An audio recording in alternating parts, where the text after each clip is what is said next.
questions et vos interpellations. Bonjour Marie-Pierre. Pour vous interroger également à mes côtés, Ginger Assé du Figaro, bonjour. Et Amélie Carwer de TF1 LCI, bonjour Amélie. Bonjour. Nous commençons alors par votre collègue, député Adrien Quatennens. Sa femme l'a accusé cette semaine de violence physique et morale depuis plusieurs années.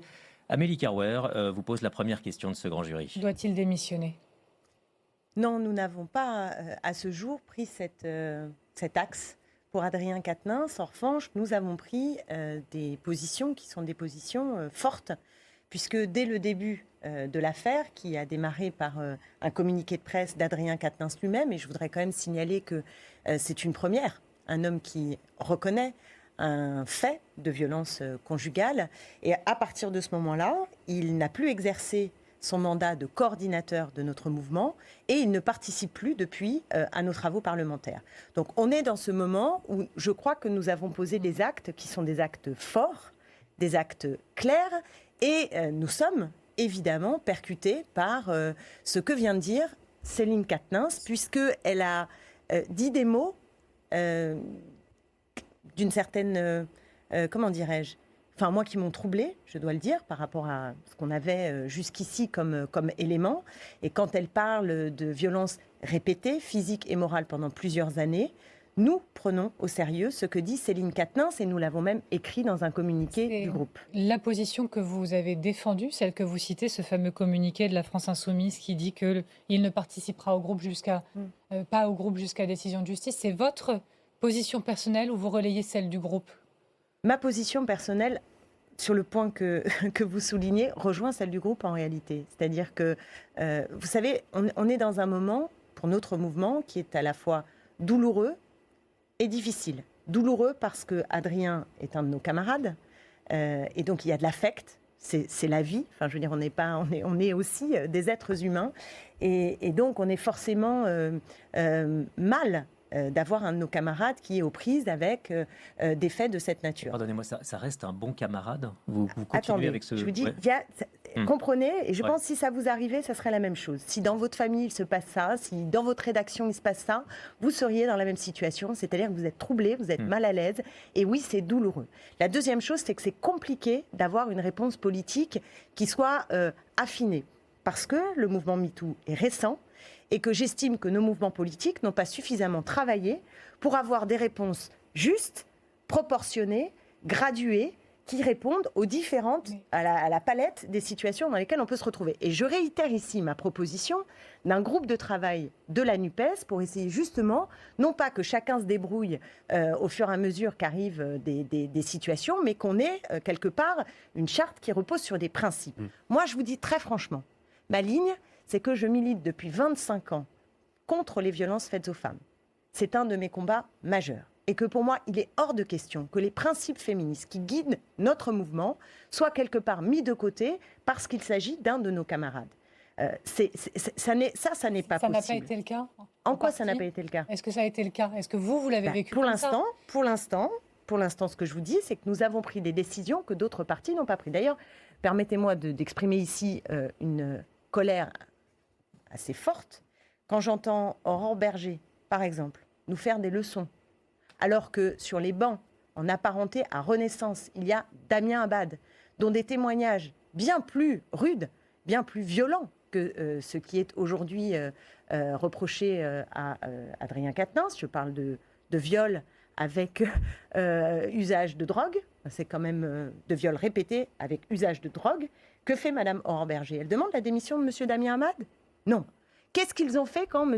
Simian, qui était député sous la précédente mandature, a harcelé violemment son ex-compagne en lui crevant ses pneus, en lui supprimant par exemple son accès à l'électricité ou au téléphone ?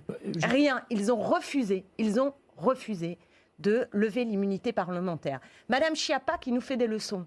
Moi, j'ai pas une mémoire de poisson rouge. Et je me souviens très bien de Marlène Schiappa se fendant d'une tribune au JDD pour nous expliquer que M. Hulot était un homme charmant. Donc les leçons de tous ces gens-là, franchement, c'est insupportable. Il y a une instrumentalisation politique avec l'affaire d'Adrien Quatennens contre notre famille politique. Donc moi je dis, nous devons à chaque fois partir des principes, d'accord ? Des principes qui nous guident, des principes féministes et être compris du grand nombre. Parce que quand nous disons nous entendons et nous prenons avec sérieux la parole de Céline Quatennens, en réalité, c'est toutes les femmes qui, là, à cet instant, nous entendent et nous regardent, auxquelles, au fond, on s'adresse. Et nous leur disons, c'est un message global, oui, il faut entendre sérieusement ces femmes qui ont hurlé au moment de la vague. La prise en compte de la parole de Céline Quatennens, une question d'Étienne Darassi. Est-ce que ça veut dire que le groupe doit auditionner Céline Quatennens? Dans le Figaro cette semaine, vous êtes prononcé plutôt en faveur de cette prise de... En fait, j'ai pas dit d'ailleurs, c'est pas le terme que j'ai utilisé. Non, dit, d'audition, j'ai dit entendre. Il faut écouter. Voilà. En fait, j'ai eu une réaction immédiate parce que, comme je le disais tout à l'heure, voilà, je lis ce message de Céline Quatennens et évidemment que je suis interpellée. Et j'ai envie d'abord de lui dire que nous prenons au sérieux sa parole. Et c'est d'ailleurs ce qui est dans notre communiqué. Cette idée de l'entendre, elle a été accueillie comment ? Cette idée d'entendre, c'est l'idée d'entendre la parole de Céline Quatennens. Vous savez, il y a plusieurs manières de l'entendre. Nous avons des cellules ad hoc. Et je suis pour que nous ayons une discussion à l'intérieur de notre groupe plus poussée pour savoir comment peut se formaliser l'écoute de cette parole. Je ne peux pas vous dire mieux. Clémentine Autain, vous disiez à l'instant, il y a une instrumentalisation politique de ce fait. Mais il y a d'autres personnalités de la NUPES qui ont dit il faut aller plus loin avec Adrien Quatennens. Par exemple, Olivier Faure, notre responsabilité d'en conclure que le retour d'Adrien Quatennens sur nos bancs est désormais impossible. Sandrine Rousseau, aujourd'hui, je pense qu'il ne peut pas revenir à l'Assemblée nationale. Ils font preuve d'instrumentalisation politique, eux aussi, en le demandant. Non, moi, je vous dis mon point de vue. Je suis pour une justice réparatrice et je suis pour que nous ayons de la gradation dans les peines que nous décidons pour nos membres. Et de ce point de vue, je me place vraiment dans l'état d'esprit qui était celui d'Adèle Haenel. Je ne sais pas si vous vous souvenez de cette phrase qui, moi, m'avait beaucoup touchée, parce que je suis d'accord avec elle. Elle dit, vous savez, c'est la société, ce sont nos frères, nos maris, et j'ajouterais, ce sont nos camarades, Donc on n'est pas là pour les éliminer, on est là pour les faire changer. Donc là, on a pris une décision jusqu'au 13 décembre, où il y a une étape juridique, d'accord ? La justice, on ne peut pas totalement se mettre dans ses mains. Nous, en tant que féministes, on l'a suffisamment critiquée, puisqu'on estime qu'elle n'arrive pas à punir correctement les violences faites aux femmes et que la parole des femmes n'y est pas correctement entendue globalement dans la justice. Donc, c'est un élément qui va éclairer notre décision à partir du 13. C'est un élément important. Donc déjà, attendons le 13 d'avoir cet éclairage de la justice. Moi, je tends la main à Céline Quatennens pour, même si là, elle a donné des éléments importants, mais pour dire... Nous sommes disponibles pour entendre et accueillir cette parole, d'une manière ou d'une autre, d'accord ? Et enfin, c'est au groupe de décider comment, par la suite, on va faire, et ce sera en fonction des éléments dont nous disposerons. Est-ce qu'on peut fonctionner par étapes ? Mais est-ce que tout le monde est capable de dire ici que la France insoumise a pris des sanctions qui sont des sanctions de haut niveau ? De haut niveau. Qui a fait mieux ? Dites-moi qui a fait mieux dans les formations politiques ? Est-ce qu'on va apprendre les uns après les autres les difficultés Pour l'instant, il n'y a pas de sanctions à proprement parler concernant Adrien Quatennens. Il ne participe plus à nos travaux parlementaires, il n'est plus coordinateur de la France insoumise. Moi, j'estime que ce sont des sanctions. Et je ne vous parle pas des sanctions politiques qui sont tout simplement le fait qu'aujourd'hui, ça ne passe pas comme une lettre à la poste dans le débat public. À ce propos, Alexis Corbière, le vice-président du groupe LFI, à l'Assemblée, a dit sur LCI ce jeudi qu'il ne demandait pas la démission d'Adrien Quatennens car ce sont les électeurs qui doivent garder le contrôle de leurs élus. Pour que les électeurs gardent le contrôle de leurs élus, il y a une solution assez simple, c'est de démissionner et de se représenter. Oui, ou alors il y a la solution de la révocabilité des élus qu'évoque Alexis Corbière. Oui, non, mais il a rappelé cette proposition. Moi, je pense que s'il démissionne, admettons qu'il soit réélu, est-ce qu'on a réglé le problème ? Je ne le crois pas. C'est les élus c'est les électeurs. Oui, mais je pense que dans ce cas-là, du point de vue de la lutte contre les violences faites aux femmes, je ne crois pas qu'on ait réglé le problème. Voilà. Donc moi, ce qui m'intéresse, c'est de faire avancer la cause des femmes, de faire avancer la lutte contre les violences faites aux femmes. C'est ça le sujet. C'est moi, en tout cas, vraiment ce que je souhaite. Et donc, je souhaite qu'on ait une décision juste, parce qu'une fois qu'on dit « on vous croit » pour l'ensemble des femmes, qui est un message politique qui est global, parce que encore une fois, les femmes ne sont pas suffisamment entendues et qu'il a fallu hurler au moment de la vague MeToo pour qu'il y ait un tout petit peu plus de capacité auditive sur le sujet. Donc c'est une avancée considérable. Et après, quand on prend au cas par cas, vous imaginez bien que personne ne sait ce qui s'est passé. Pas vous, pas moi, je n'étais pas dans l'intimité du couple. Et donc, il faut aussi se rendre compte que quand on rend une décision sur un cas particulier, forcément, les choses sont plus complexes et je crois que tout le monde peut l'accepter et l'entendre. Alors une interpellation sur les réseaux sociaux avec le hashtag Le Grand Jury, Marie-Pierre Haddad. Oui, quand l'affaire Adrien Quatennens a éclaté, les tweets de Jean-Luc Mélenchon sur le courage et la dignité du député ont créé une énorme polémique. Il n'a eu aucun mot pour Céline Quatennens.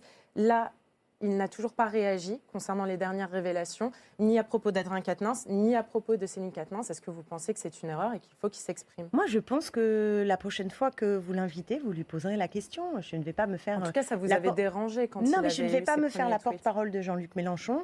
Je me permets, et j'espère qu'il m'en tiendra par rigueur, juste de dire que je crois qu'il a l'intime conviction qu'il ne s'agit pas de violences répétées. Voilà, de violences répétées. Je crois qu'il a cette conviction intime. Parce qu'il connaît le couple et parce qu'il connaît Adrien Quatennens et Céline Quatennens. C'est mon impression. Peut-être que je me trompe. C'est ce qui explique son dernier silence. Je suppose. Ouais. Voilà, je suppose. Et vous le regrettez ? Je suppose que c'est son point de vue. Je ne suis pas sa porte-parole. Non, voilà, mais là, on ne ici. vous demande pas d'être Donc- porte-parole, mais d'avoir un avis, mais qui est même politique sur la position du leader actuel de la France insoumise. Moi, je retiens que nous avons fait un communiqué. Il peut aussi penser que ce communiqué, voilà, nous engage collectivement. Et dans ce communiqué, il est dit que nous prenons au sérieux la parole de Céline Quatennens. Et ça, c'est quand même très important. Et que par ailleurs, il ne revient pas, encore une fois, participer à nos travaux jusqu'à nouvel ordre, d'une certaine manière. Dim Djarassé. Oui, vous étiez impliqué dans le cas de Taha Bouaf, ce militant de la France insoumise qui devait être candidat aux élections législatives. Vous l'en aviez dissuadé parce qu'il avait été lui aussi accusé de violences sexuelles. Une enquête interne a été lancée au sein de la France insoumise. Est-ce que vous pouvez nous dire aujourd'hui où en est cette enquête ? Non, je ne peux pas vous dire ça. Vous n'avez pas d'éléments ? Non, je ne peux pas vous dire. Moi, je ne siège pas dans la cellule des violences sexistes et sexuelles.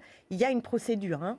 Les femmes sont entendues, ensuite elles remettent un rapport et il y a un comité encore autre spécifique qui établit des sortes de recommandations. Voilà. Donc moi, je ne suis pas dans ces commissions, ni dans l'une ni dans l'autre. Je ne suis pas en capacité de vous dire précisément où ça en est. Ces derniers jours et ces dernières heures, est-ce que vous avez tous été sur la même ligne les uns et les autres, ou toute cette affaire fragilise-t-elle votre camp politique ? Est-ce que vous le sentez ? Est-ce que vous pouvez l'expliquer ? Je vais vous dire franchement, j'essaie de me battre pour qu'on soit le moins fragilisé possible. Et pour qu'on soit le moins fragilisé possible, il faut qu'on en revienne au principe. Voilà. On est pétri d'affect et c'est normal. Maintenant, nous ne sommes pas une amicale, nous ne sommes pas une armée, nous ne sommes pas. On est un mouvement politique. Donc, un mouvement politique, heureusement, il débat en son sein, et je trouve ça bien normal sur un sujet aussi difficile. Et ensuite, il prend des décisions. Voilà. Et je constate que nous avons pris des décisions qui me paraissent franches, voilà, claires. Pour élargir le sujet bien au-delà des partis politiques, en 2022, le nombre de femmes tuées par leur conjoint ou leur compagnon sera encore très élevé, autant probablement qu'en 2021 ou peut-être plus. Vous dites-vous, le gouvernement n'en fait pas assez ou c'est une action qui de toute façon sera longue ? Bien sûr que c'est long. C'est tellement ancré dans notre histoire, dans notre culture, que vous ne pouvez pas, d'un coup de baguette magique, faire en sorte que les violences faites aux femmes cessent. Voilà, il faut se le dire. En revanche, les pouvoirs publics ont la responsabilité d'être un accélérateur. Et moi, je reproche au gouvernement de ne pas prendre les mesures essentielles aujourd'hui qu'il faudrait prendre, et notamment mettre 1 milliard sur la table, c'est pas si énorme, 1 milliard sur la table, pour que concrètement, on puisse accompagner les victimes, former les magistrats, former les policiers, donner des moyens aux associations, faire en sorte que aujourd'hui, il y a plein de choses. la justice aille plus vite. Il y a une hausse de 115% du budget de l'aide aux victimes. Il y a Oui. 4300 Mais vous savez, quand vous téléphones partez de grave tout danger. petit budget, ça ne m'impressionne pas, les 115%. Mais il y a eu aussi des formations de policiers et de gendarmes. Ça a changé dans les... Je ne crois pas qu'on ait le dispositif ad hoc et C'est qu'il y ait pas à un la hauteur volontarisme de- politique. D'ailleurs, il n'y a pas de loi cadre en France qui a été adoptée. Une loi cadre, c'est quand il y a des mesures financières qui accompagnent un projet de loi. D'accord ? Ça veut dire qu'on a un plan. Ça veut dire qu'on dégage des moyens substantiels. Nous ne l'avons toujours pas. Et Nous manifestons d'année en année en exigeant ce milliard. Le gouvernement fait la sourde oreille et ne nous a proposé que de maigres lois, avec encore une fois des logiques de pénalisation. Mais moi, je veux bien qu'on pénalise. Mais si on n'a pas les moyens de faire appliquer la loi, à quoi ça sert? Est-ce qu'il faut faire justement évoluer la loi, créer par exemple une nouvelle infraction pénale pour renforcer Je ne crois pas que l'urgence soit à créer de nouvelles infractions pénales. Alors, je ne dis pas que tout est parfait, et sans doute que si on continue à discuter, on va trouver matière à améliorer sur le plan pénal. Mais le problème majeur aujourd'hui, c'est comment on fait appliquer la loi. Quand vous savez que les femmes n'osent pas aller dans un commissariat de police parce que parfois elles y sont quand même pas bien accueillies, il faut se dire les choses franchement, qu'elles n'osent pas parce qu'elles savent que 70-80% des plaintes aboutissent sur rien. Pas de condamnation, pas de prise en considération et ce qu'on appelle le non-lieu, ce qui est très violent. Vous le savez, pour des victimes de violence, quand vous recevez le rendu et qu'on vous dit ça n'a pas eu lieu, c'est extrêmement violent. Donc des femmes renoncent à le faire. Voilà, renoncent à le faire. Donc c'est ça le problème. Le problème, c'est cette formation, c'est cet accompagnement de la parole, c'est aussi tout ce qui permet la réparation. Moi, je suis affolée de voir qu'il y a zéro prise en charge correcte dans les prisons des violeurs, par exemple, quand ils sont incarcérés. On en fait quoi? Ils vont ressortir, vous savez? Quel est le protocole? Comment on fait en sorte que justement ils puissent changer véritablement? Ça, c'est un vrai sujet. Et par ailleurs, comment on fait en sorte que toute la société change? On parlait d'Adrien Quatennens tout à l'heure, mais regardez sur une gifle. Avant, ce que disait Céline Quatennens sur des violences répétées. Mais si vous prenez juste une gifle, moi j'ai entendu plein de fois, et parmi nos auditeurs et nos auditrices, sans doute certains le pensent, c'est pas bien grave. Ça arrive une gifle. C'est pas bien grave. Est-ce qu'on se rend compte à quel point il va falloir penser aussi qu'on peut avoir des relations dans le couple qui ne soient pas violentes, qu'il y a ce qu'on appelle une asymétrie entre les hommes et les femmes dans le couple. Ça veut dire qu'il n'y a pas d'égalité en raison de l'histoire, en raison des stéréotypes, en raison, vous voyez ce que je veux dire, de l'intériorisation de la domination chez les femmes, mais aussi de cette exigence de virilité qu'on demande aux hommes. Donc tout ça, il faut que ça soit travailler, que ça soit réfléchi et que la puissance publique soit un moteur actif. Or, aujourd'hui, j'entends beaucoup de blabla et absolument pas d'actes. Une question sur les réseaux sociaux. Marie-Pierre Haddad. Oui, une question qui concerne la journée internationale contre les violences faites aux femmes. C'était vendredi. Et justement, à l'occasion de cette journée, 76 députés de la majorité ont écrit une lettre à Emmanuel Macron pour lui demander de faire entrer au Panthéon Gisèle Halimi. Est-ce que vous les soutenez? Oui, bien sûr. Bien sûr. Et d'ailleurs, je pense que ça aurait déjà dû être fait. Donc j'y suis très favorable et je m'interroge d'ailleurs sur pourquoi ça n'a pas été fait. Une question d'actualité avec Amélie Carwer maintenant. Un agent des impôts a été assassiné cette semaine dans le Pas-de-Calais. Si je cite par exemple Fabien Roussel pour le Parti communiste, il estime qu'on stigmatise trop la fonction publique ces dernières années dans un climat de tension, donc responsabilité aussi aux politiques et peut-être aux gouvernants passés et aujourd'hui. Est-ce que vous partagez cette analyse complètement. Et cette part de responsabilité? Complètement. Totalement. Je pense qu'il y a une sorte de double, sinon haine, en tout cas regard critique, à la fois sur les fonctionnaires, qu'on a depuis très longtemps dépeints comme des nantis, alors qu'ils ont un gel du point d'indice, alors qu'ils font vivre nos biens communs. Donc c'est terriblement injuste, et en particulier sur l'impôt. Ceux qui vont collecter l'impôt, il peut y avoir un mauvais regard alors qu'ils font un travail de justice sociale. Alors après, il faut regarder dans le détail parce que parfois, vous avez des gens qui sont criblés, vous voyez ce que je veux dire, dans l'incapacité de le faire. Moi, j'aimerais aussi que les moyens ils soient d'abord mis pour aller traquer les cols blancs, pour aller traquer l'évasion fiscale et que ce ne soit pas pour d'abord traquer ceux qui sont déjà pris à la gorge. Ça serait quand même bien qu'on sache qui sont les premiers, où est-ce qu'il faut d'abord aller chercher l'argent. Et par ailleurs, je trouve qu'il y a une façon de parler de l'impôt qui pose problème dans notre pays. On ne dit plus d'ailleurs cotisation sociale, on parle de charges. Et l'idée de parler de charges, c'est comme si l'impôt c'était un fardeau. Et on a besoin de pédagogie pour rappeler que les impôts, c'est ce qui permet de faire fonctionner nos écoles, nos hôpitaux, nos crèches, nos services publics divers et variés, nos transports en commun, etc. Donc, même les entreprises ont besoin de ça. Parce que pour avoir des salariés qui puissent venir travailler, qui sont en bonne santé, qui, vous voyez ce que j'ai, sont déchargés parce qu'il y a des systèmes pour accueillir dans les EHPAD leurs anciens ou leurs enfants dans de bonnes conditions à l'école, et bien tout cela permet aussi de pouvoir être davantage efficace dans son travail. On parlait de violence vis-à-vis des agents de service public. C'est inadmissible. Pour Pôle emploi, est-ce que vous craignez qu'elle s'aggrave avec la réforme du chômage telle qu'elle a été adoptée cette semaine? C'est-à-dire ce que vous craignez Plus de crispation, plus de colère, et donc plus Comment de voulez-vous violence. qu'il en soit autrement? Non, mais comment voulez-vous qu'il en soit autrement? Vous avez un service public à Pôle emploi où les gens sont à bout, qui reçoivent des gens qui vont être encore plus maltraités. Encore plus maltraités. Parce que là, on vient d'assister à l'acte 2, en fait, de la CARE qui est déclarée aux pauvres et aux chômeurs, en l'occurrence, mais aux chômeurs. Première loi sur le chômage, on a 1 million de personnes qui ont vu leurs allocations baisser de 17%. Et là, avec cet acte 2, donc deuxième loi, on a 40% des allocataires qui vont voir leurs droits diminuer. C'est ça la réalité. C'est ça la réalité de ce qu'ils sont en train de faire. Tout ça pourquoi? L'idée du gouvernement, c'est de réduire la période d'indemnisation pour aider au retour à l'emploi, c'est-à-dire inciter au retour à l'emploi. La bonne blague. Quand on sait... Mais non, mais écoutez, vous avez un emploi, vous avez un chômeur pour... attendez, ça y est, je vais la dire du coup dans le mauvais sens. On a simplement 16 emplois disponibles pour un chômeur. Voilà, je l'ai dit dans le bon sens. 16 emplois disponibles pour un chômeur. Oui. Non, eh ben oui. C'est pas l'inverse, vous êtes sûr? Eh ben non, c'est pas l'inverse. 16 emplois disponibles pour un chômeur. Oui, comment vous faites 16 chômeurs pour un emploi. Bon, alors ça y est, je n'ai pas mis mes lunettes, il faut que je le redise. Le taux de chômage ce que je veux dire, c'est que, excusez-moi pour cette erreur de chiffres. Ce que je veux dire par là, c'est qu'on n'a pas suffisamment, vous allez la remettre dans le bon sens, mon cerveau, là, on n'a pas suffisamment d'emplois par rapport au nombre de chômeurs. Donc c'est ça le problème majeur. Mais il y a aussi des emplois qui ne sont pas pourvus aujourd'hui. Problème de pénurie.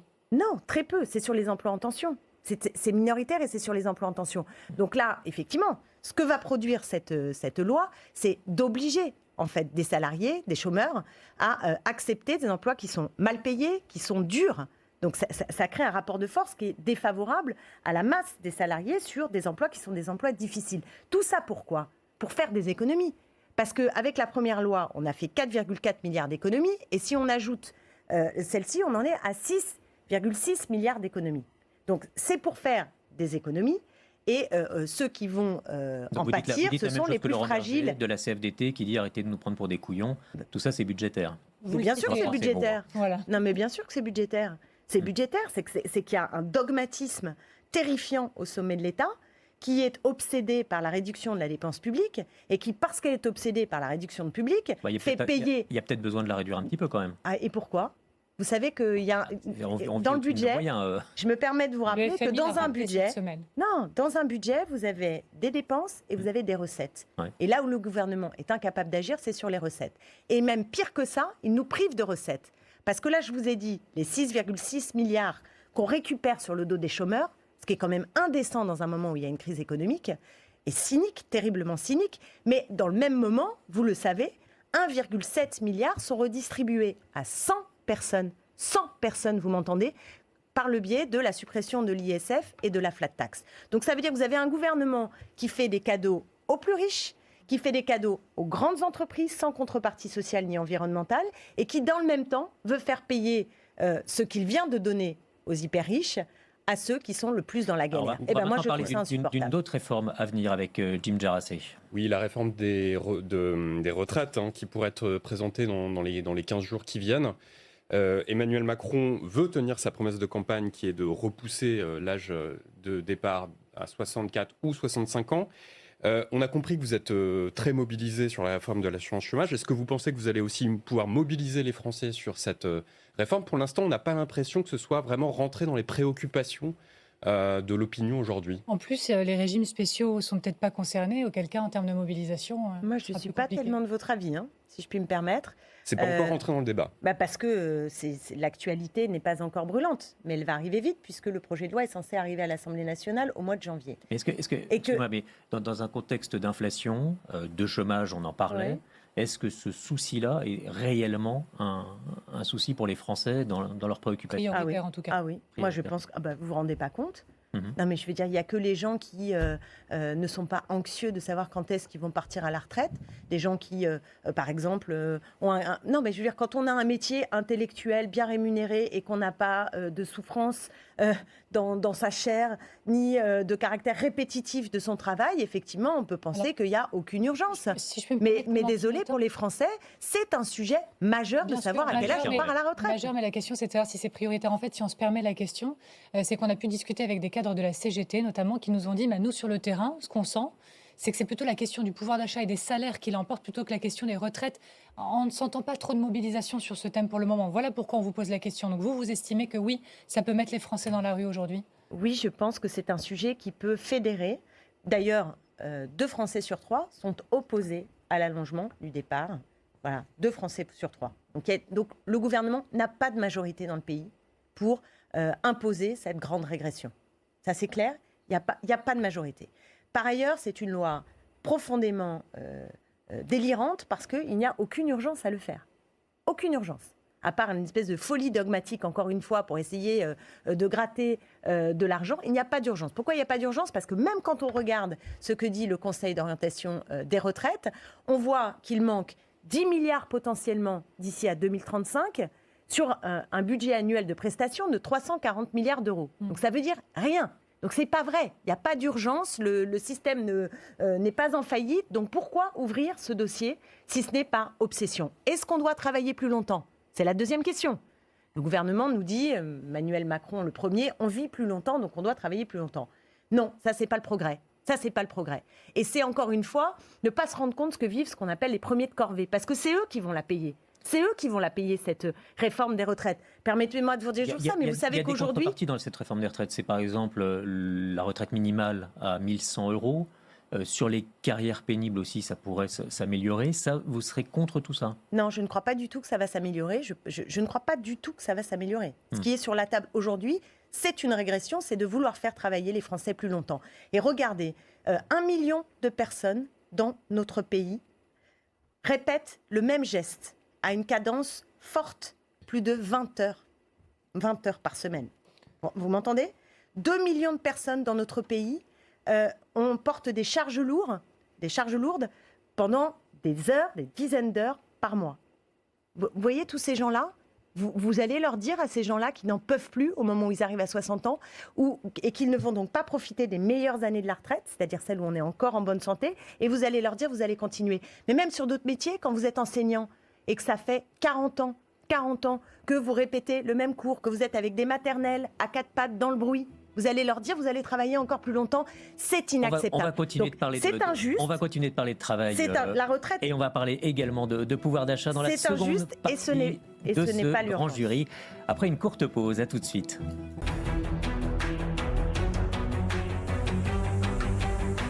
Suite du grand jury RTL Le Figaro LCI.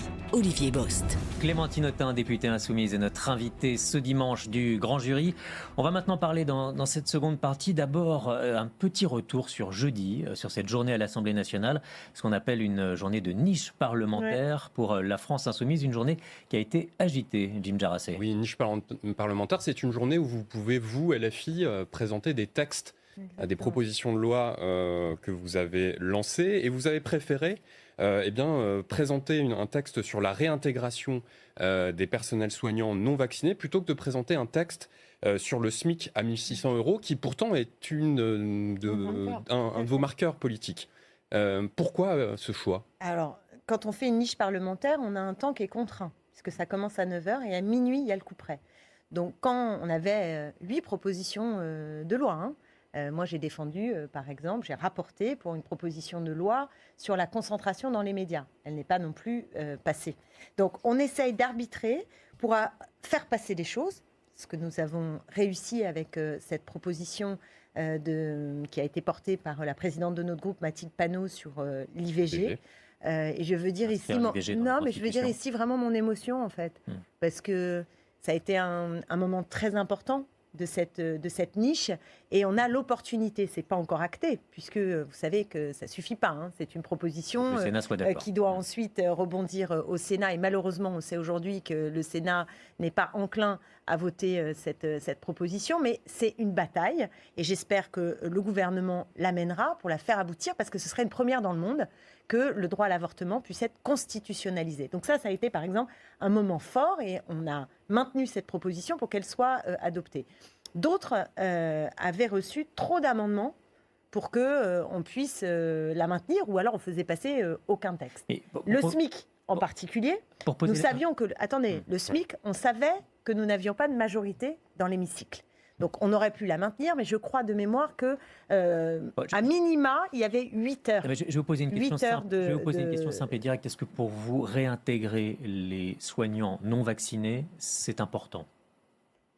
Je pense que c'est un moment particulier. D'ailleurs, c'est un moment particulier que nous vivons à ce sujet. Et vous parliez tout à l'heure du climat de l'Assemblée nationale.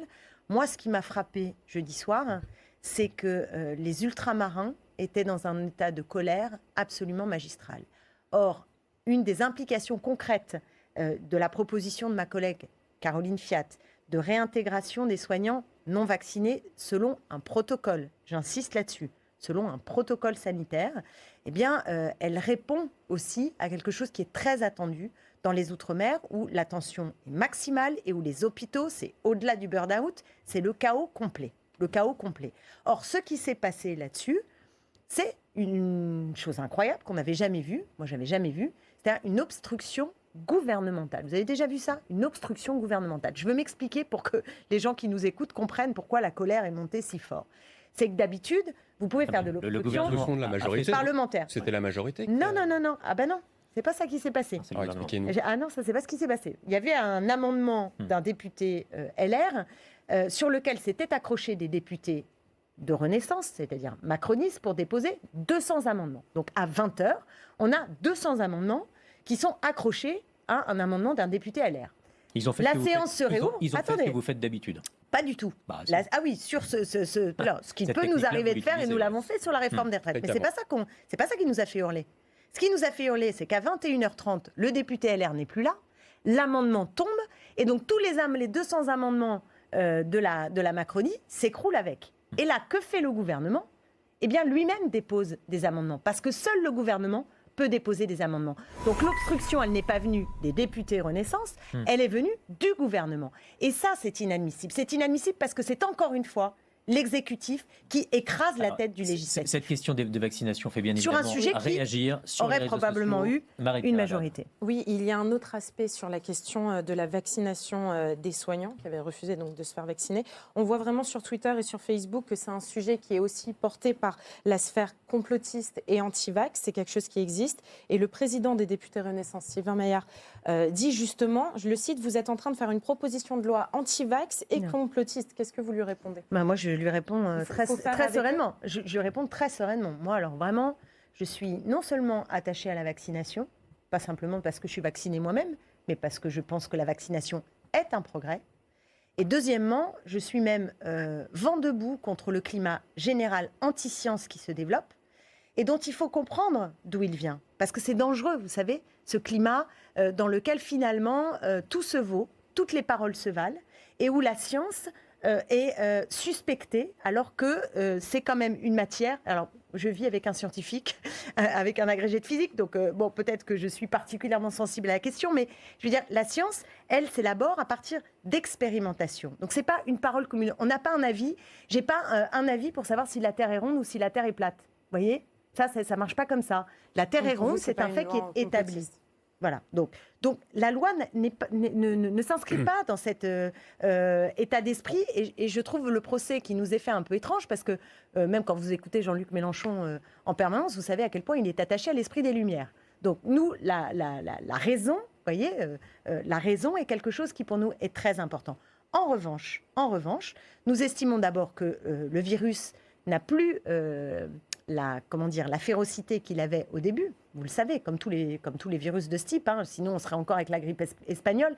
À un moment donné, elle s'adoucit, que par ailleurs, notamment dans les Outre-mer, il était temps d'effacer l'ardoise, qui est une ardoise complexe, qui est liée aussi au chlordécone, qui est liée à plein de choses, et aussi éventuellement, pas éventuellement, et aussi, je l'assume, à des courants qui peuvent être des courants obscurantistes qui peuvent se développer. Mais la responsabilité de la parole officielle, de la parole de l'État, dans les Outre-mer en particulier, est liée au fait qu'on les a laissés dans l'abandon le plus complet face au chlordécone, et que les hôpitaux là-bas sont dans le chaos complet, s'écroulent. Donc, ne pas entendre que cette proposition est non pas une remise en cause de la vaccination, mais une solution concrète qui ne met pas en danger les patients et qui permet de faire revenir des soignants dans un espace qui en a bien besoin. Très vite, il y a un autre, aussi simple que ça. Il y a un autre projet de loi que vous avez abandonné en cours de route, c'est celui pour l'interdiction de la corrida. Oui. Autre sujet qui fait très largement réagir sur les réseaux sociaux. Oui, il y Marie-Pierre a eu Haddad. énormément de déceptions pour ceux qui pensaient vraiment que cette proposition de loi pouvait passer. Et ils ont eu cette réflexion de dire tout ça pour ça, au final. Est-ce que vous êtes pas déçus Tout ça de pour ce ça. qui s'est passé La question doit être posée aux autres groupes.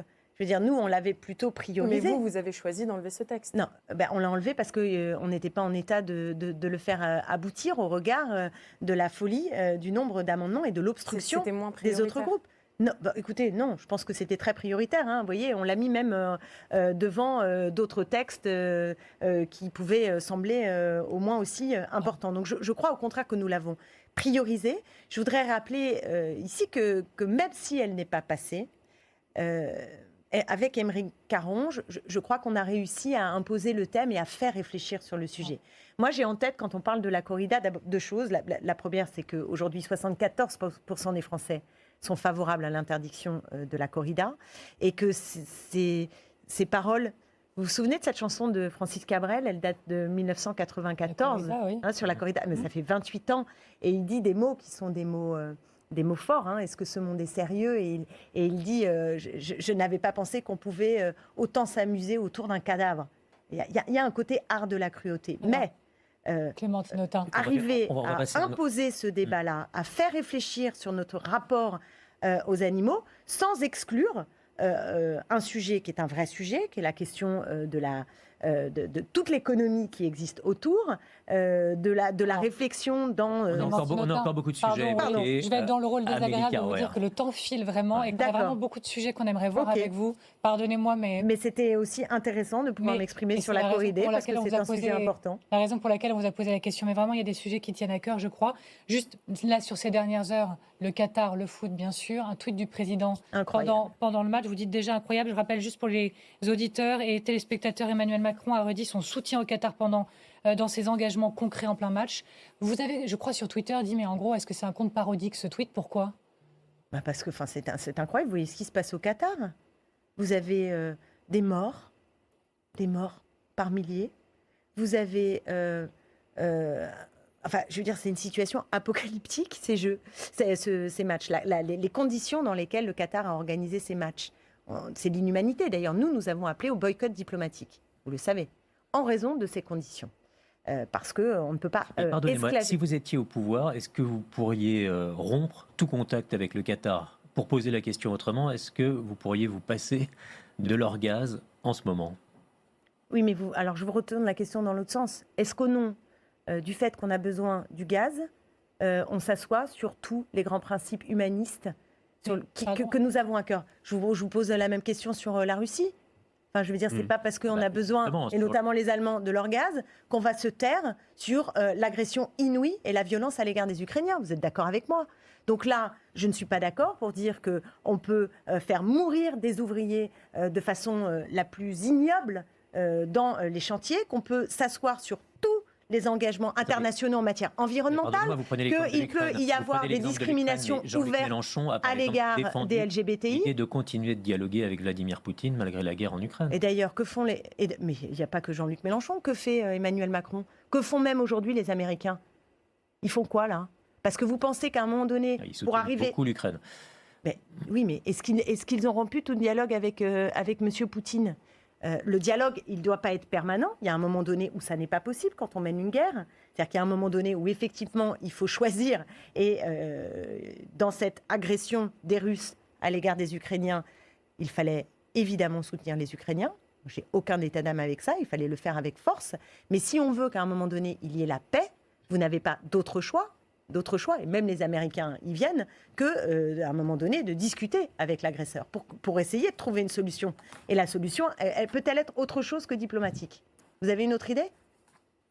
Justement, à ce sujet et de l'Ukraine, le Parlement européen a voté une résolution cette semaine qualifiant la Russie d'État promoteur du terrorisme.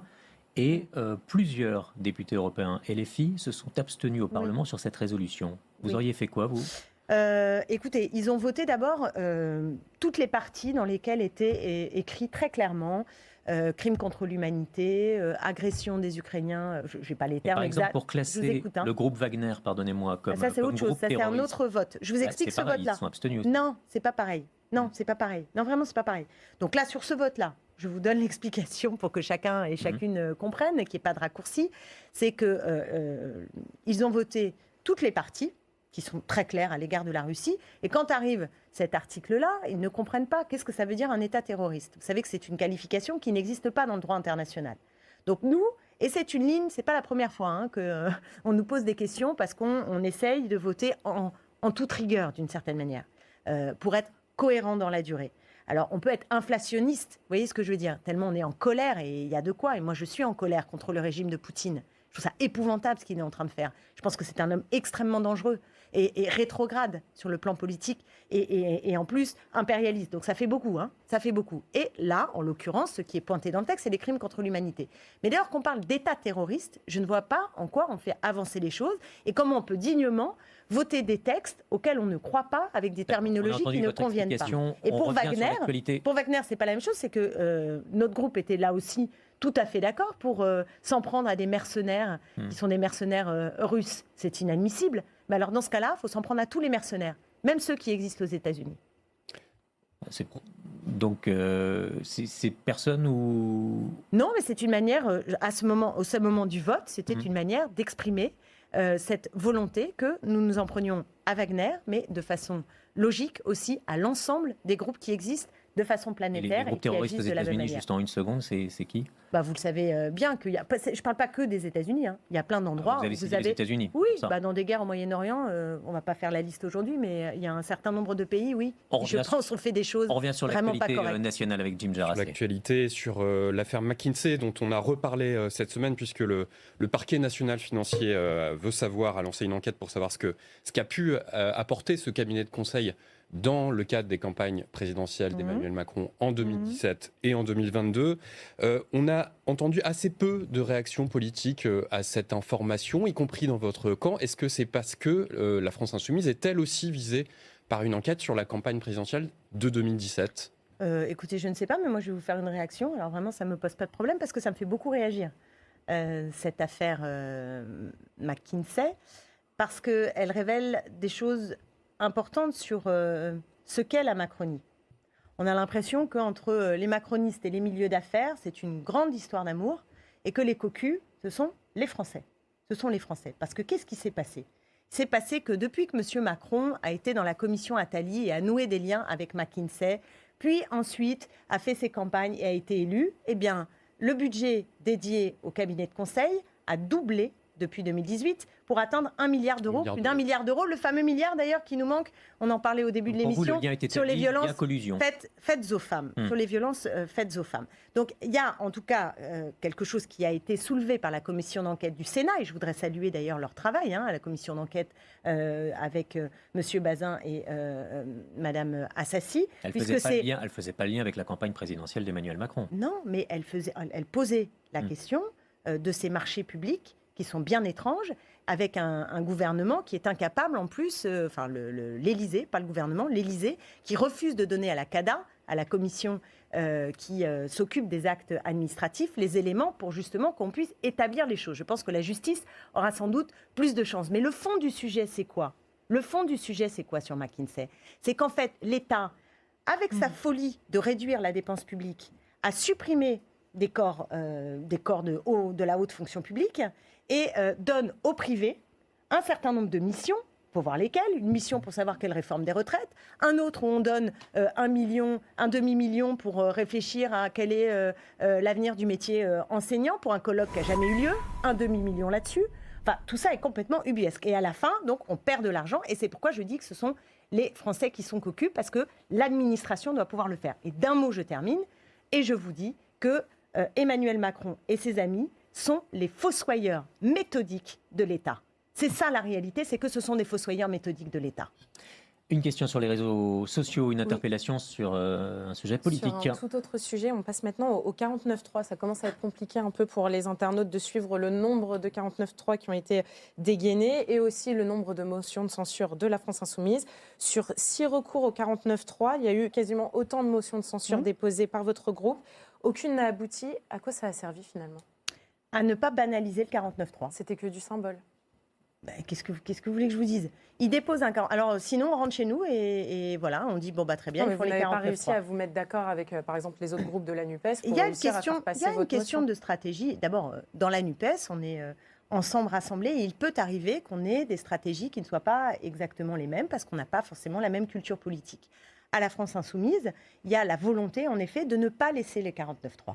De ne pas laisser se banaliser comme si de rien n'était. Donc oui, à chaque fois, nous faisons revenir la Première ministre dans l'hémicycle pour s'expliquer pourquoi elle a encore fait un 49.3. Le 6e cette semaine, le 6e 49.3. Et moi, je ne décolère pas parce que au début, alors en plus, en nous recommençant sur consensus, il faut des consensus parce que c'est un Parlement qui est singulier, etc. Zéro consensus accepté par ce gouvernement. Sur la stratégie que vous menez, Jean-Luc Mélenchon dit ils vont craquer. Il faut les faire craquer. Il faut affronter Macron le matin, le midi, le soir, à Noël et au Nouvel An. Vous croyez à cette stratégie-là? Vous pensez qu'avec des motions notamment, ça peut... C'est pas simplement l'émotion, c'est un ensemble de ce que nous avons à faire. On parlait tout à l'heure de la réforme des retraites. Moi, on a reçu toutes les organisations syndicales. La NUPES a reçu toutes les organisations syndicales sur les retraites. Je peux vous dire qu'ils sont bien déterminés à ce qu'en janvier, on soit dans la rue. Ce que vise Jean-Luc Mélenchon, c'est une dissolution. S'il y a une dissolution, on voit maintenant le PS notamment, les écolos également, avec la voix de Yannick Jadot ce matin, dire qu'il faudra rééquilibrer un peu l'équilibre politique général de la NUP. Est-ce que vous, une dissolution, vous la souhaitez, vous la craignez, vous n'y croyez pas? Je ne la crains pas. Je ne la crains pas parce qu'il ne faut jamais craindre de retourner devant les urnes et de retourner se représenter devant le peuple. Donc ça, moi, vous ne m'aurez jamais de ce côté-là de dire « Oh là là, on n'est pas sûr ». Je ne suis pas sûre que ce soit à l'ordre du jour aujourd'hui. J'ai l'impression que la dissolution, elle est surtout là, la menace de la dissolution, qu'Emmanuel Macron aime régulièrement distiller, vise à resserrer les rangs et à essayer de faire peur à LR. Ça ne nous est pas adressé. Écoutez, oui, on est toujours prêt pour le match retour, non? D'autant que vous êtes d'accord avec moi qu'on n'a pas un paysage politique qui est stabilisé. Quand vous avez dans l'hémicycle une majorité au Parlement pour donner de l'argent aux communes qui sont littéralement exsangues, une majorité pour dire qu'il faut des millions déployés très rapidement pour les Outre-mer, quand vous avez 12 millions votés pour la rénovation thermique, on n'a pas parlé d'écologie, c'est fondamental, mais 12 millions, et que le gouvernement dit merci, au revoir, nous, on fait ce qu'on a à faire indépendamment des majorités qui sont dégagées dans l'hémicycle, vous voyez bien qu'on a un problème. On a un problème de crise de régime qui est en train de fomenter, Vous voulez parler d'écologie, une question sur les énergies renouvelables. À l'Assemblée nationale, vous allez débattre et voter sur la loi pour accélérer les énergies renouvelables. Elle a déjà été adoptée par un vote massif au Sénat. Est-ce que vous allez la voter, vous, après ces quelques retouches?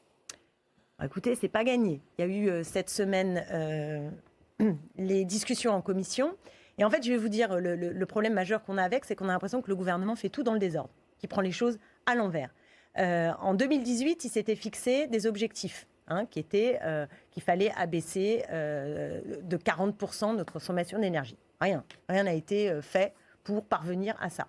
On est tellement en retard sur les énergies renouvelables qu'on va avoir une amende de l'Union européenne avec 500 millions d'euros à payer parce qu'on est super en retard. C'est ça la réalité dans laquelle on se trouve.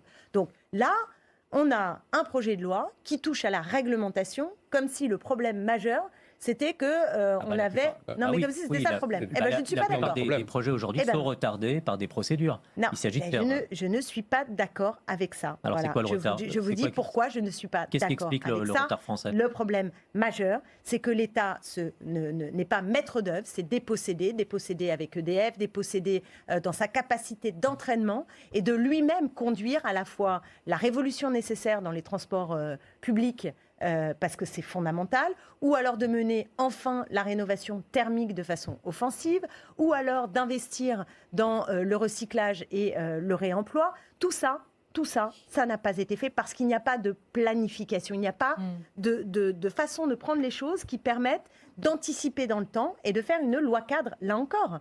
Vous allez changer la réglementation Alors, et vous ne mettez pas de moyens. Ouais. Bon, C'est alors, une je vais plaisanterie. rester sur la Et question en de l'énergie. 2018 et en 2023-24, on aura les objectifs. Alors moi, je ne comprends pas cette loi. C'est-à-dire que vous avez les objectifs qui arriveront en 2023-24 après qu'on ait voté la loi sur la réglementation. Tout ça n'a ni queue ni tête. Clémentine Autain, toujours sur l'énergie, RTE a alerté sur des risques de tension en électricité cet hiver, en janvier notamment.